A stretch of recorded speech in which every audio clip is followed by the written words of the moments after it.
Hello everyone, today I'm changing the front ball joint on my Citroen C4 Picasso Mk2. So this is a very short video just to show you what I've had to do.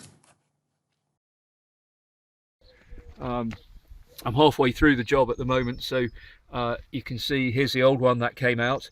A couple of things to say about this. First of all, this nut here, it's 21mm.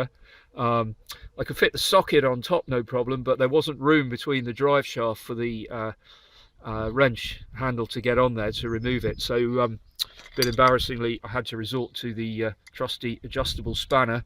I didn't have a ring spanner of 21mm, so that's worth bearing in mind.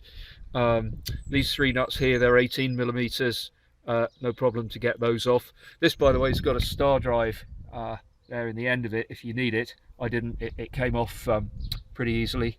The ball joint itself was squeaking and knocking, so well, time to change that. Here's the new one that I've got. It's come without the nuts, so I'm going to have to swap those nuts over. But the main thing here really that you need to know is the ball joint extractor that I had to use. Seems most ball joint extractors here are 19mm, and actually that was too small, so I had to grind out the jaw here of the ball joint extractor by another couple of millimeters really.